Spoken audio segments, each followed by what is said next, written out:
just want to say today, I have the pleasure to co-host this event with Antonio and Eric.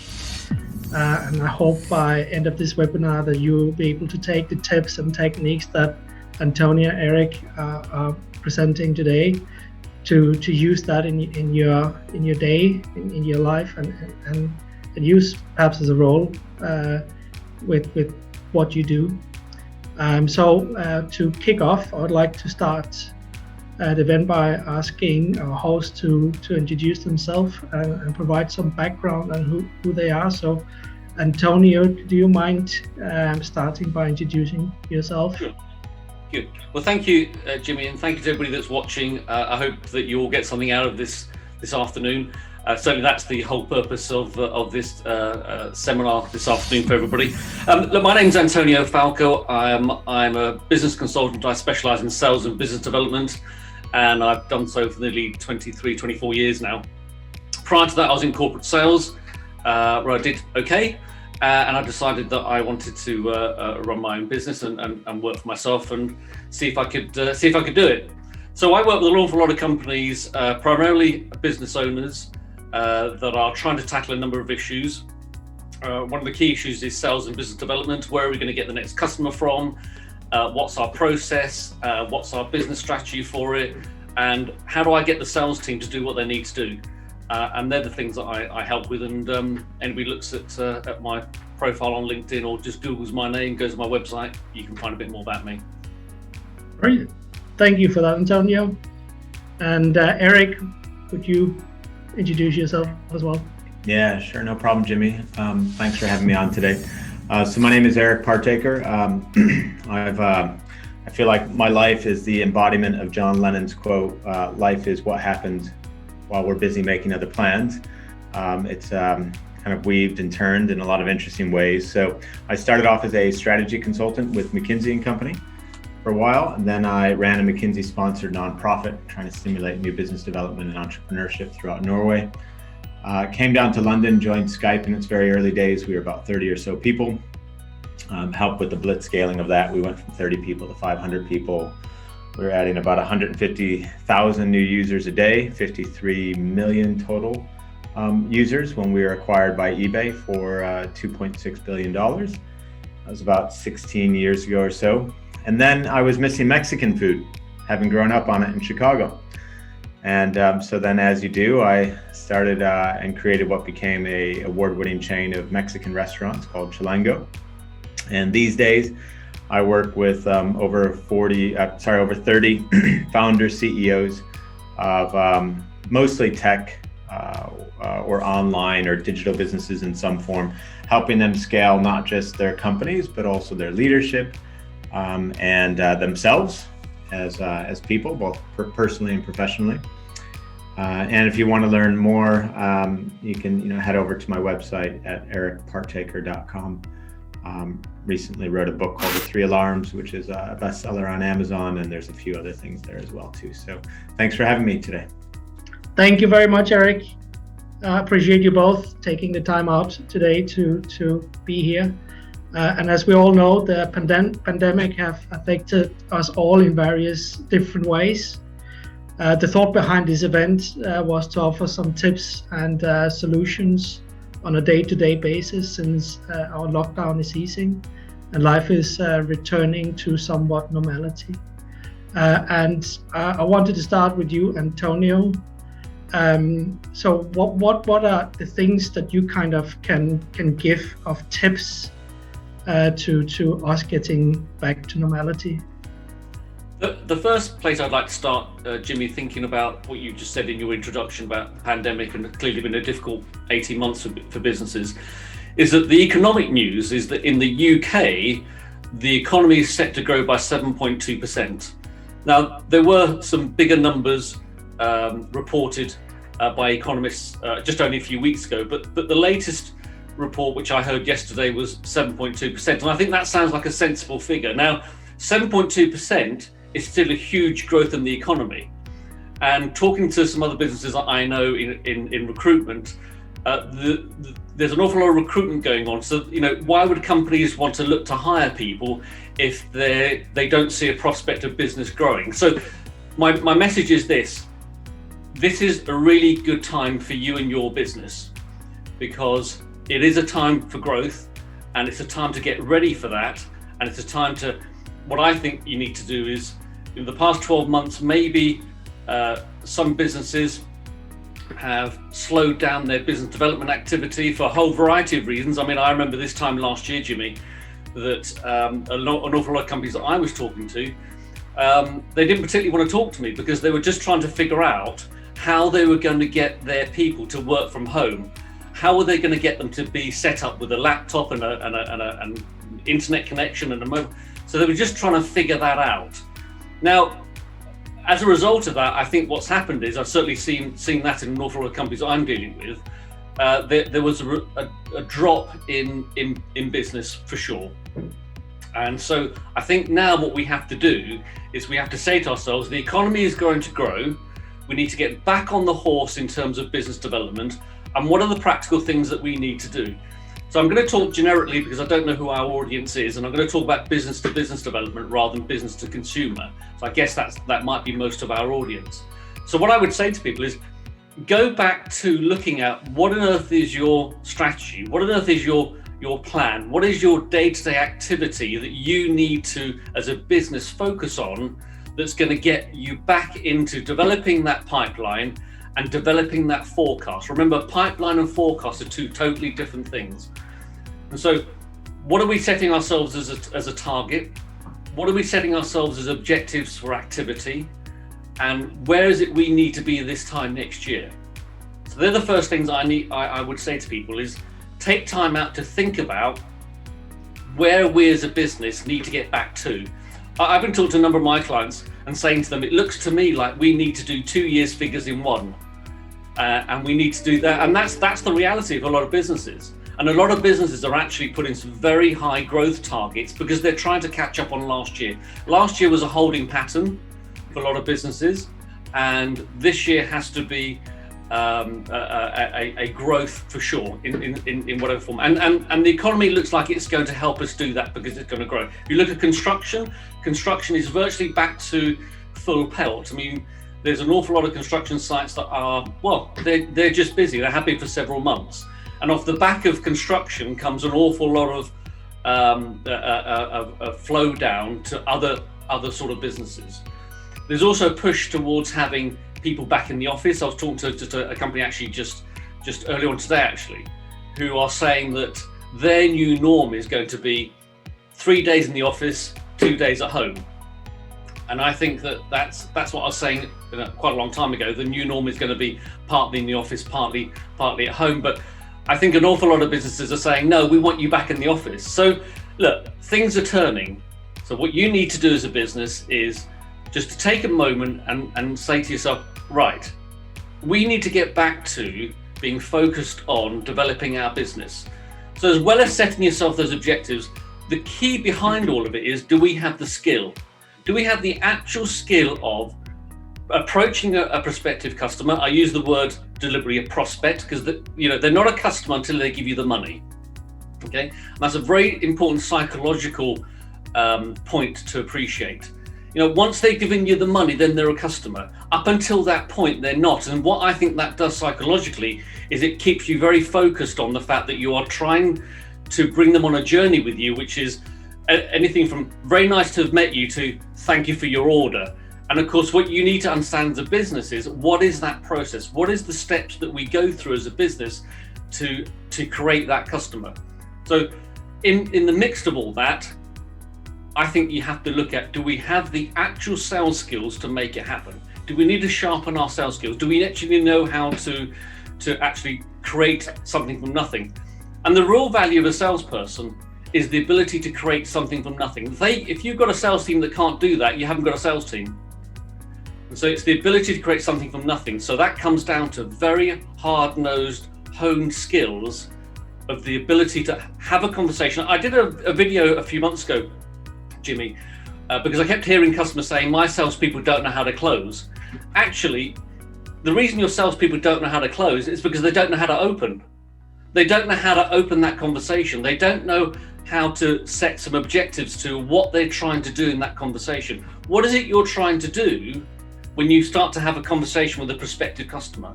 Where are you taking them? So many salespeople aren't salespeople, and they might be in their reps. And what they do is they go, oh, look, here's my fabulous product. Isn't it fabulous? Isn't it a beautiful glass? No, that's repping. What you want to do is to understand what the problem is that the customer has, prospective customer, that you might be able to solve with your product or service.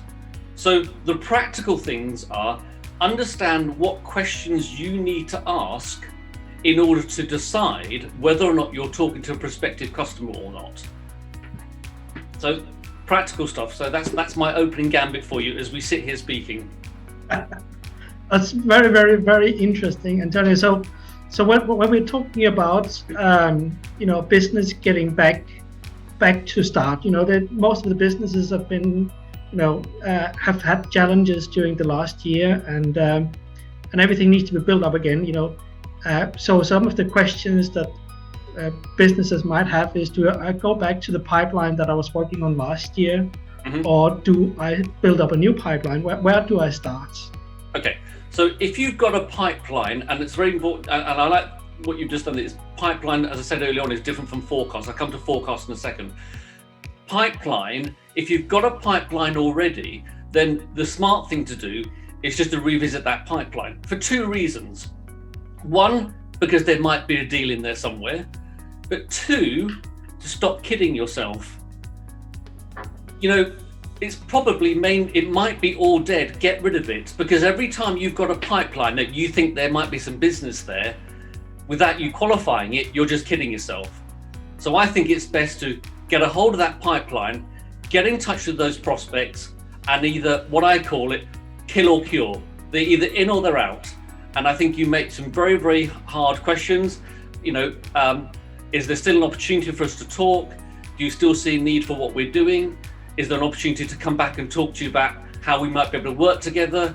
And just find out what their status is. Because what you want to do is you want to make sure that the pipeline you've got is a real pipeline. And if it isn't, good. Get rid of it, stop thinking about it, and now we're back on the road of creating a new pipeline. And how do we do that? We decide who our customer might look like. We decide, and there's various parameters about what our customer look like, and you've got to understand that again. So this is an opportunity for revisiting and saying to yourself as a business, actually, what exactly is our ideal customer like? So for example, I did that exercise myself a few weeks ago, and I sat down and was completely brutal about what I was looking at. And I know that one of the key elements of my business looking over the past 20 years is that my ideal customer is first and foremost a business owner. He's not a managing director of some big corporation. He's actually a business owner.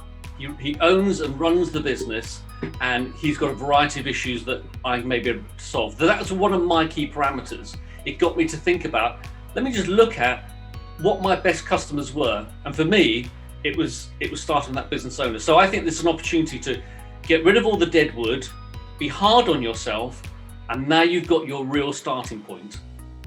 Brilliant. One more question that I'm very keen on. So my business is focusing very much on engaging or engagements between leads and contacts, and trying to identify where the opportunity sits. And as you know, the typical approach in the past have been either going out and network to find those opportunities, go meet people. What's the best day to engage with people today, now that we're kind of coming out of lockdown? There's still countries that are struggling. And if you are an international business, how do you deal with that? What's the best way to engage and find those opportunities that's worth for you, worth your time? So the first thing I'll say is there's more than one way of doing it now. When I first got into sales, guess what we had, Jimmy? We had a database and a telephone. That was it. There was nothing else. Now what we have is we have social media. We have, and again, for me, a social media platform for me would be LinkedIn. That seems to work for me. We have ways of engaging people that are different. So we have networking, online, offline, social media. And of course, we still have the direct approach. I'm still a fan of the direct approach. Let me tell you why. It's not that the other things don't work. It's just that the only thing you have control over is the amount of people that you talk to. So, you know, I think nowadays what we have is we have an opportunity, and I've talked to a client of mine the other day, just last week actually, about exactly this issue. So most of their clients are going to be internationally based. And so what we're doing is we've got a process in place where what we're doing is we're just checking them out to begin with. Is this the right company? Is this the right contact? Who is the right contact? And we're creating a family, some of them are big international companies, we're creating a family tree of, you know, who the right points of contact are. Because in a lot of the big corporations, there's going to be several people for you to talk to for different reasons, by the way. So what we're doing is we're looking them up on LinkedIn, we're looking at their website, we're looking at who they are, and we're creating that family, that tree of contacts. And then we're approaching them, yes, by LinkedIn, yes, by direct email, and yes, we're going to follow up with a phone call. And what we're doing in that process is we're just trying to find out what the best way of eventually having a conversation with that person. It's always going to need the business they're in always requires a conversation. And so there's going to be different ways of engaging with those. Now, if you look at JeffreyAI, for example, okay, just to bring JeffreyAI into the conversation, what's going to be happening in the future, Jimmy, is I think you well know, I certainly do, is that a lot of that initial process of that 2, 3, 4 steps of where you're trying to touch the prospect, either by an email or by a LinkedIn contact or via a third party introduction, that's always or online networking, is that something like JeffreyAI is going to be part of that initial process where it's automated, where what JeffreyAI is going to do is going to automate that for you. And I think what will happen is that it will allow you to, one, put together a formula that works for your business. Different businesses will work in slightly different ways. So their prospecting process, let me call it that, will be different for different businesses and different types of industries. But what JeffreyAI will do for businesses is will help automate that process, so that what happens is that the salesperson jumps in at step 4 and step 5, or maybe further down the line. So coming back to your question of what's the best way of engaging people, yes, it's going to be those 3 or 4 different ways, because you sometimes don't know which of those touch points is going to work the best. But going forward, automation like JeffreyAI is going to take care of those 3 or 4 steps. And that's where I think you'll see the power of AI coming in when it comes to sales and business development, because 1, it takes the pain away. 2, it increases the volume of people that you can initially start to contact. And then the salesperson, and by the way, if you're a salesperson, you better be really, really good. What's going to happen in sales is it's going to be the top people remain in sales. The real people that really know how to speak to people, really know how to engage them, really know how to understand what the problem is, because you're going to have a situation where JeffreyAI has done a big chunk of the work for you, so you better be right on top of it when you need to jump in. Brilliant, thank you very much, Antonio, and I appreciate all that all those tips and it's just a start, Jimmy. It's just a start, I know, and I know that you have a lot to share with your background, and just I'll let people know at the end of this event how they can get in touch with you if they have any further questions. So I'd like to move over to Eric. So Eric, one of the things that are very keen for people is, how do I start to become a peak performer? And that's something that you're an expert in. So how do you see that? Right. Okay. So just a little context setting first. Especially within the business world, people naturally gravitate towards how do I hit my numbers? How do I do better my role? How do I hit these targets? Essentially, how do I scale what I'm doing professionally? And I like to think of that as the hardware, even though a lot of your work deals with that as a software, Jimmy, but I like to think of that as the hardware. And if the hardware is to perform correctly, we need to make sure that the software is coded correctly. So where does the actual software lie then? So the software is in the person. A person's ability to hit their targets will only be limited by themselves ultimately. A company, whether or not it succeeds or fails, will be limited to the degree to which the team was performing at a peak level. So that's the why behind my kind of view on peak performance, why it's important for business. And it makes sense too. If you think about peak performance, if we take a sports analogy, if we want to achieve peak performance on the field, we have to look at what's going on off the field as well. So it just makes sense. And also when I dig deep with anybody out there, what I find is that deep down, they don't just want to be a high performing leader. They also want to be fit and healthy. They also want to be a great spouse or, parent or friend or, brother or, whatever, sister, whatever. So these things matter, but often there's not a place for them. But there's plenty of evidence to show that when you seek to optimize yourself holistically so that you're playing as well off the field as you are on the field, your on the field performance improves. And again, that makes sense, as well, if you think about it. The other thing to think about is the why behind. Well, if people get this and if they all intuitively want it, so then what's in the way? Why don't people operate to their fullest capability? And the issue there is they just don't know how. And often later becomes never, right? So I'll get around to improving my health or this or that at some point. And the season's not just right just yet. But again, later becomes never, and perhaps something scary happens or perhaps not. And there's just this deep sense of, unfulfillment going on. So the path, what I propose is that people focus on 3 levers in particular. So IPA, so like the beer, but better for you, whereby the I stands for identity, the P stands for productivity, and the A stands for anti-fragility. And I cover all of this in the book that I've just recently wrote, The 3 Alarms. So I'll just give you a little of a taster in each, and then if you find it interesting, by all means, you can grab a copy of the book and go more deeply into it all. And again, feel free to reach out as well. So why don't we start with identity? And the reason we start here is because you have no chance, 0 chance, to achieve more in the future than you currently are if you're going to continue being the person that you've always been.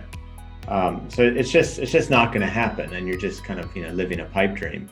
But you have unlimited scope and opportunity if you realize that you, identity-wise, is also unlimited and has unlimited scope and opportunity. And what I teach when it comes to identity isn't so much getting people to do something new. It's more about getting you to remember back to who you used to be.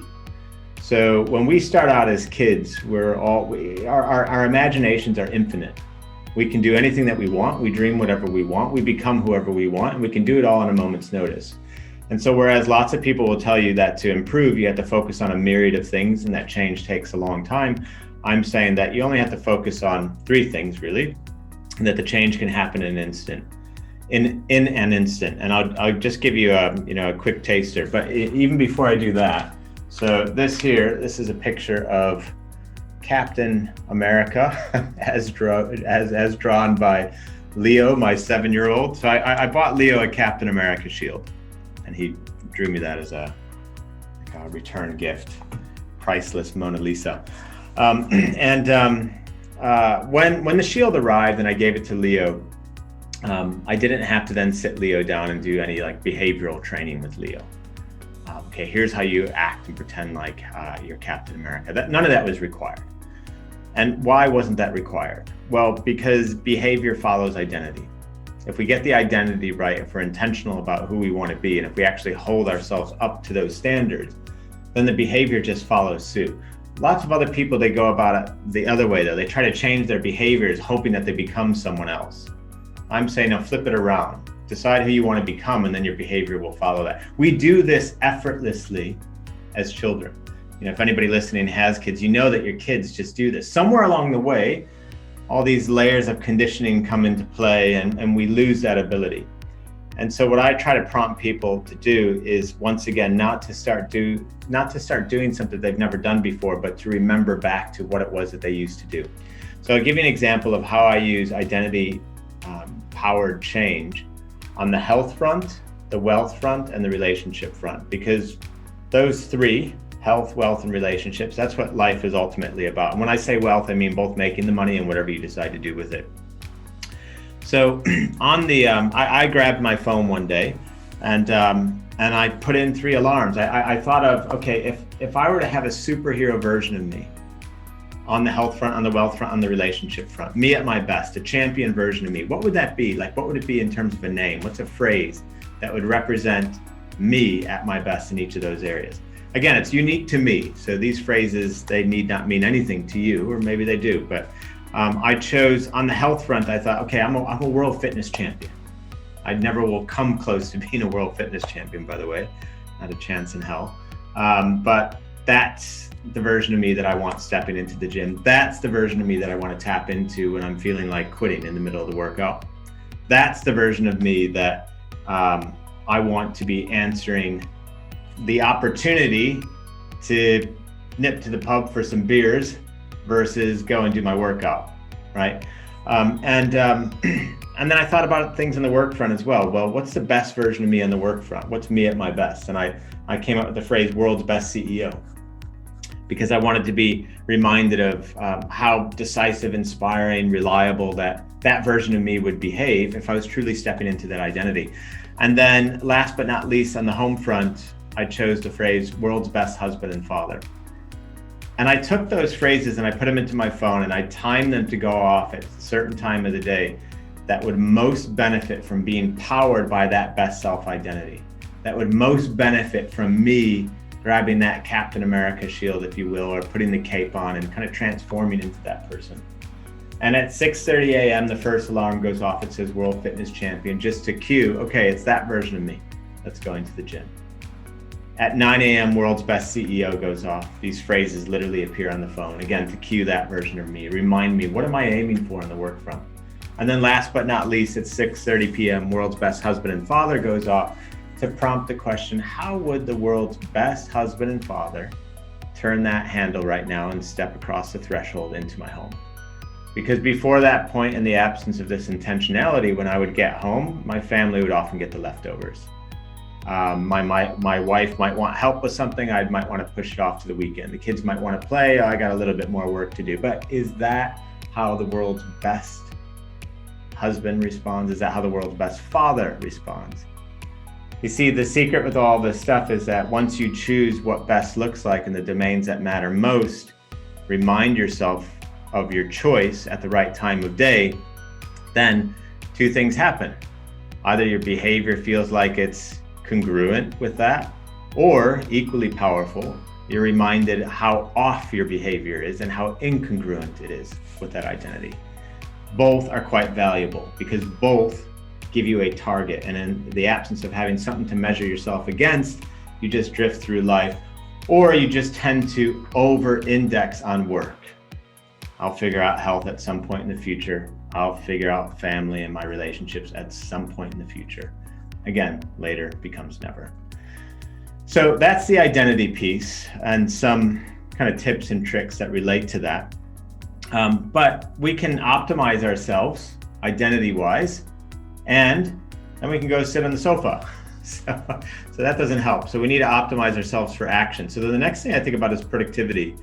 And I like to think about productivity as a design issue rather than something that you're kind of whipping yourself into being. So the way I think about productivity is through the installation of 3 routines. And again, there's loads more that I go into in the book and through my newsletter on the website. But this is just, a taste of it. So the first thing is to recognize that a productive day never begins the day of, it actually begins the night before.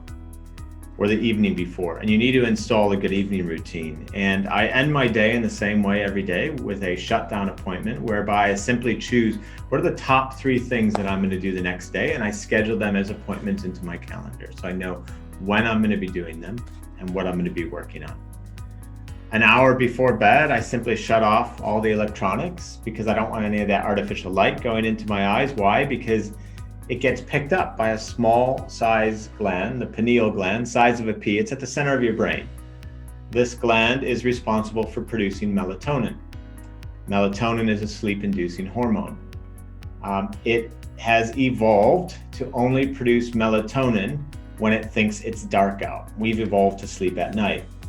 All of this artificial light that our eyes and the light then going through our eyes to this gland are exposed to. This is all recent. The human beings have been evolving for over 2 million years, naturally adapting to different things within our environment, but there's no chance to adapt to things that are only present in the last 150 years or so.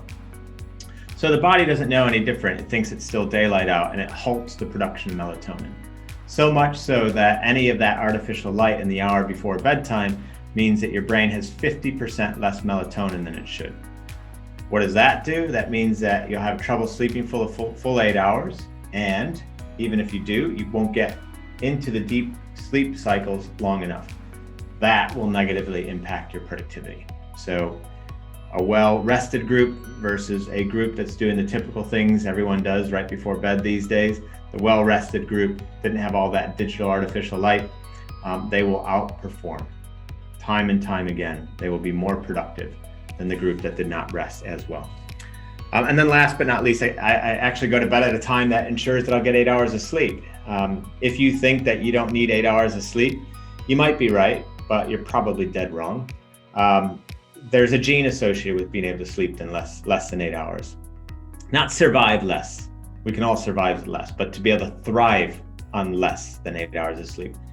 It's about 6 hours and 15 minutes if you have this gene. Your chances of having this gene is equivalent to your chance of being struck by lightning, so you don't have the gene. But everyone likes to think that they do. So sleep for 8 hours, and that's the evening routine. Shut down your day, choose the top 3 things the next day when you're going to do them, schedule them in your calendar. Electronics off an hour before bed, make sure you get 8 hours of sleep. Morning routine. I like to start the day with exercise. Why? Well, we are more productive if we're in a positive mood, and exercise gives you a 12-hour mood boost. I do exercise, for me, it's not about aesthetics and trying to look great. For me, it's about feeling great, feeling happy, and also having that positive effect on productivity. So I exercise in the morning to get that 12-hour mood boost during the day when I most need it, rather than at night when I'm going to sleep anyway. And then the other thing that I do is I start my day creative before reactive. I do not start my day in my inbox. I do not start my day on some kind of collaborative app, whether it's Slack or Trello or anything else. I don't start my day browsing the news or in social media. Why? Because when you start your day in reactive mode, the day tends to feel like it just gets away from you, and your most important work just doesn't feel like it ever has a place in the context of that day. So I make sure that I keep at least that first hour creative before reactive, working on one of my top projects. And then last but not least, to safeguard my productivity, I just focus on single tasking. I do not have notifications on. I don't, have various apps doing alarm bells at different times. When I start working on something, I work on that. I do have clients, of course, that need to have a little bit more accessibility than that throughout the day, but then I encourage them to put appointments in their calendar when they will be working in kind of reactive mode, clearing out Slack, working on email, etc. But to be always on means to be always off in terms of your maximal, most productive output. So it's your choice, and you just have to choose, what you want to do. And then last but not least, we can optimize our identity, operating from that vantage point of our best self rather than a lesser version of us. We can optimize ourselves for action by focusing on productivity. But then, as Mike Tyson said, everyone has a plan until they get punched in the mouth. And so that's where anti-fragility comes in. And true anti-fragility is simply recognizing that strength is built by stress. Stress builds strength. Our bodies get this, for example. You don't go to the gym and ask the personal trainer to show you show me please where the most comfortable weights are. Can you give me a routine, please? I do not want to sweat too much. I want to be really comfortable while I'm doing this. So can you keep me in my comfort zone? We wouldn't, it's like ludicrous, right? We know that to build the body, we need to stress the body. So stress is actually a good thing. And when you actually think about this, it's quite liberating, because we just need to get what's going on physically in our bodies up in our heads mentally. And we do that by recognizing that, as I said, stress builds strength. You stress a muscle, it causes it to grow, expose the body to germs and bacteria. That's what builds the immune system. And when you think in this way, suddenly every challenge, adversity, or frustration, or thing that doesn't go your way in the course of the day becomes nothing more than like a personal trainer following you around in the day, presenting a weight to you. And you have a choice in that moment. You can step towards the stress, embrace it, kind of curl it, if you will, complete the repetition, become stronger as a result. Or you can do the equivalent of, gosh, why is this happening? Imagine if somebody did that in the gym, for example, and then you just run out, pulling your hair, and people would be looking at you like, what the hell is wrong with that person?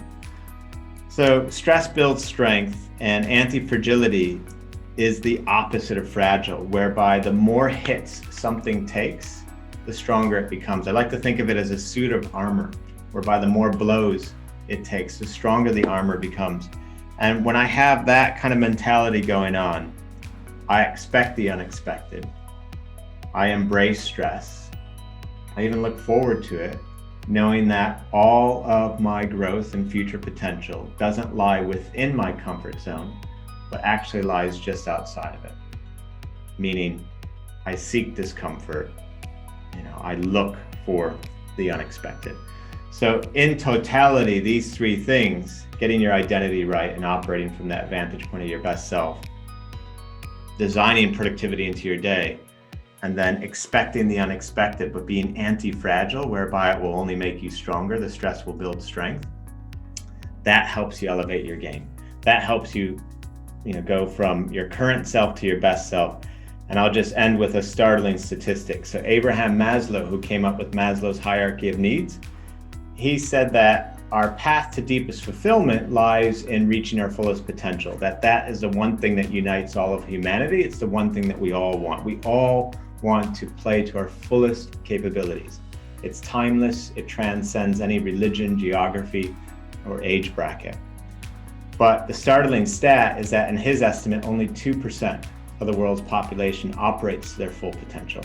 So ultimately what I'm trying to do is solve what I view as the world's biggest problem, to help people break free from that 98%, join that 2%, because if we can widen that pie slice, then most certainly we can solve all the other problems that exist. So thanks for letting me speak, Jimmy. Thank you very much, Eric. Appreciate that. And I think one of the things that I really intrigues me is your 3 alarms and how you become the best version of yourself. So one of the things I think most people might think is how do I get started with this? I know that you're coaching CEOs. And they would need someone kind of to push them into or guide them into doing this.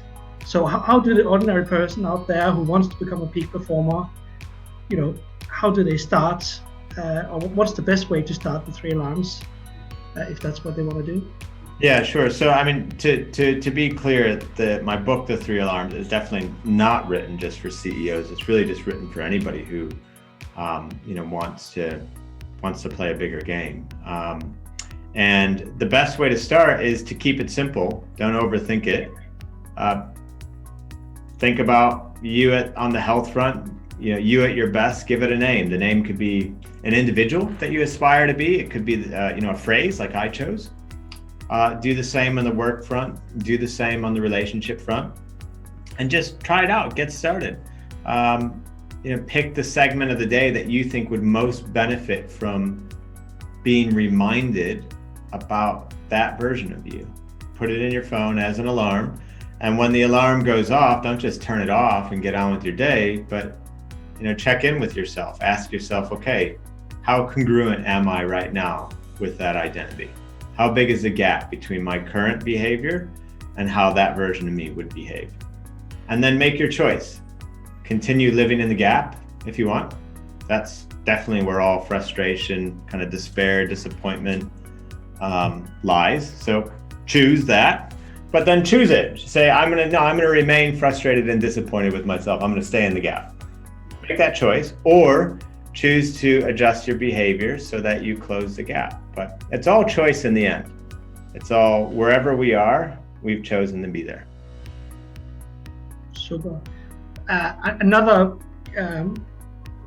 comment that you made was that it doesn't have to be comfortable. Going to the fitness center and choosing the most comfortable weights, not to sweat that much. I like the view of that, because that's, I think, is how exactly everyone is thinking. I don't really like fitness, and some people do, because they have adapted, or they have chosen to like that. But if we kind of turn that into other areas, such as becoming a good salesperson, can you use those tools of being uncomfortable in sales? Or do you feel that, for example, in a sales position, that being uncomfortable maybe is not the best fit? Can you relate to that, perhaps? Oh yeah, it's there's tons of discomfort in sales. There's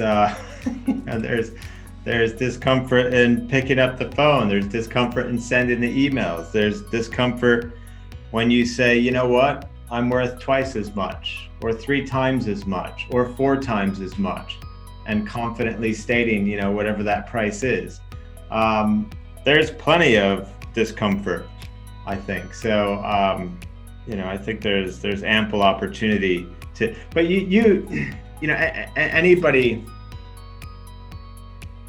anybody, in any role can always sit back and ask themselves, what is it that I know I should be doing, that the best, most courageous version of me would be doing, but that I still find a little bit scary or uneasy? And bingo, there's your answer then. It's like, well, then those are the things you should be doing. It's like, those are the things those are like the magnets. They're like, pulling you towards them. Brilliant. Okay. Thank you very much, Eric, for your peak performer view, and again at the end, Catherine will let people know in the chat where they can get access to your book, and I'm guessing if they have any questions, they will be able to ask you some questions as well. So I think that pretty much concludes the webinar today, and I think the main goal was that, coming out of the pandemic, how do we deal with this? How do we get out of our shells, and how do we start to work our way forward and make a better version of ourselves? And I think that is really, really important. So thank you very much, both of you, for joining today.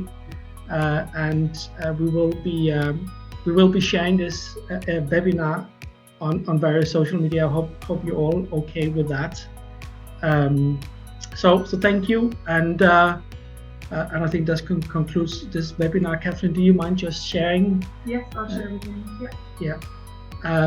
If anyone in the meantime have any questions of participants, you are welcome to fire them off in the chat.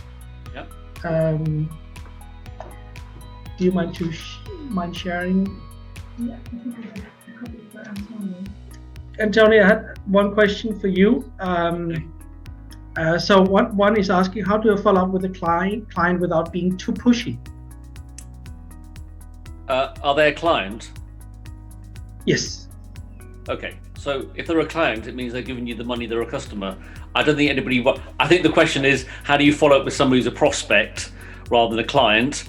I think that's probably what they're asking. Without being too pushy, well, I think what you have to do is it's all about how the relationship has gone to that point. How good you are. Again, I come back to where I said earlier on about skill.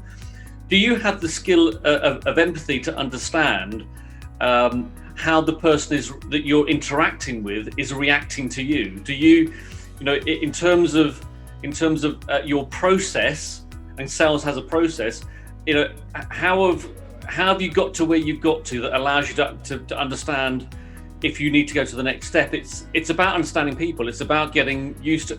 And Eric made a very good point earlier on in answer to this question, and that is, you've got to get a little bit uncomfortable. Sales is about being uncomfortable, but practice makes perfect. And so, how do you know when you're not being pushy? Well, sometimes you have to ask a direct question, and you have to say, is it worth us continuing to have conversation, Jimmy, or not? Jimmy, do you think we're going in the right direction? What you want to ask is a subtle closing question, I think. And that all of a sudden says to somebody, no, the reaction to that question gives you a gauge as to whether or not you're being too pushy or if it's going anywhere. There comes a point where you've got to ask the question, is our conversation going anywhere, Jimmy? What else do you need from me to help you decide whether or not we should work together?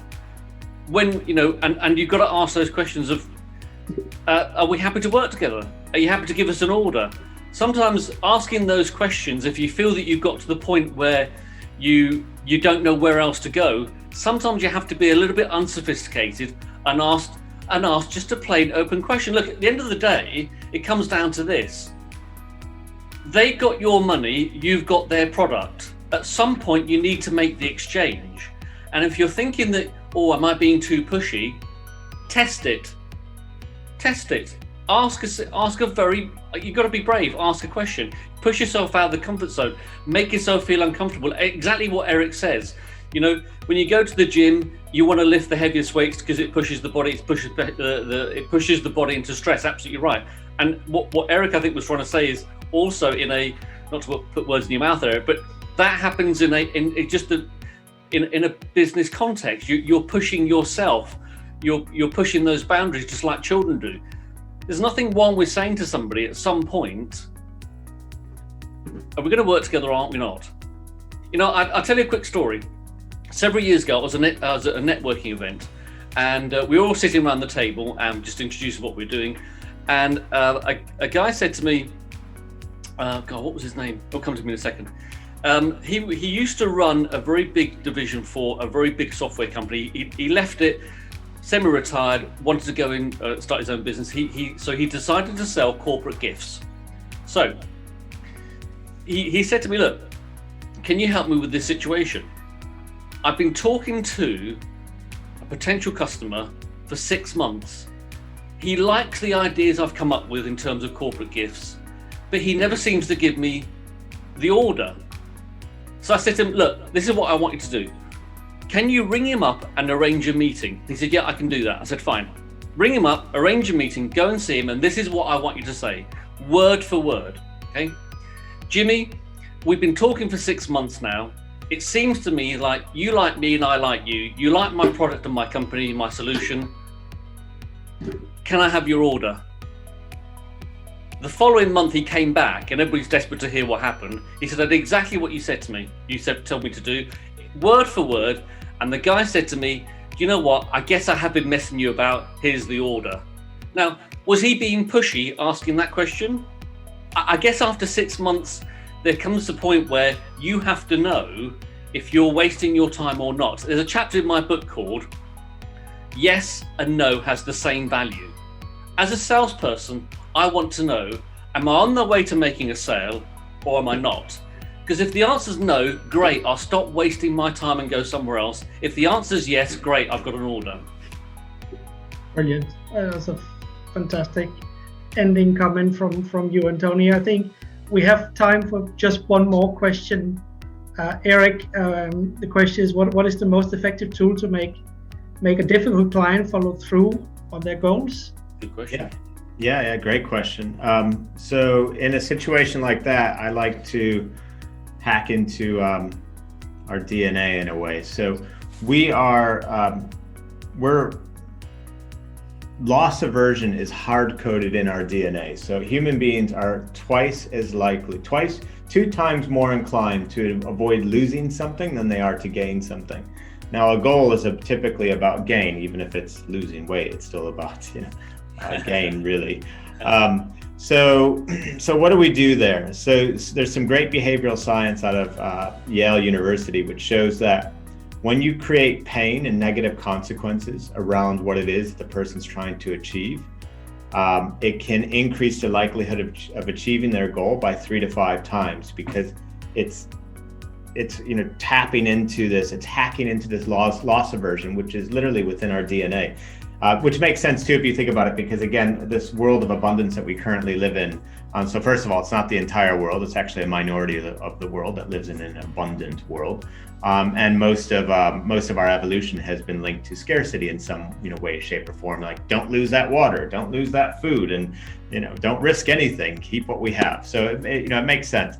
So what I've done with clients is get them to pick a financial sum that would be painful for them to lose. A sum of money that would hurt, not a sum of money that would cause them to lose the house or suddenly there goes the kid's college education, but something that would hurt to lose. And at the same time, if they were to lose this money, they need to then donate it publicly to a cause that they wouldn't like. So I'll just make something up. Let's say somebody doesn't want to drink anymore. They want to have a dry, what month is it? May. So let's say they want to have a dry June. Okay, well, what's a sum of money that they wouldn't like to lose? Let's say it's £1,000. So if they have a drink during June, they have to donate £1,000 to something they wouldn't like. Let's say Trump 2024. And then to publicly proclaim with pride this donation on Facebook without being able to tell anybody that it's linked to anything other than a genuine desire to donate. Yeah. Now, this creates loss on so many levels that the likelihood of them achieving the goal will skyrocket. And I kind of said I was just making that up. I mean, I've actually done precisely what I just said there with a client, and he was able to crush his alcohol goal, no problem. Yeah. Well, when the pain is big enough, it diminishes the effort to meet the goal, doesn't it? Yeah, exactly.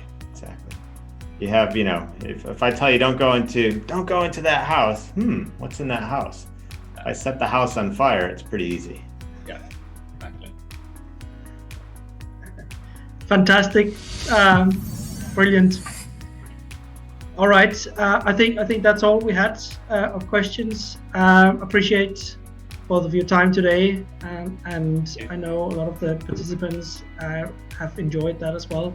So thank you very much. And Catherine, she will again share the details with anyone who signed up for the webinar. That's all. Have a fantastic afternoon. Thank you. And hopefully I'll see you or speak to you soon again. Sure. Thank you. Thanks everyone. Thank you. Thank you. Have a good day. Bye. Ask that order.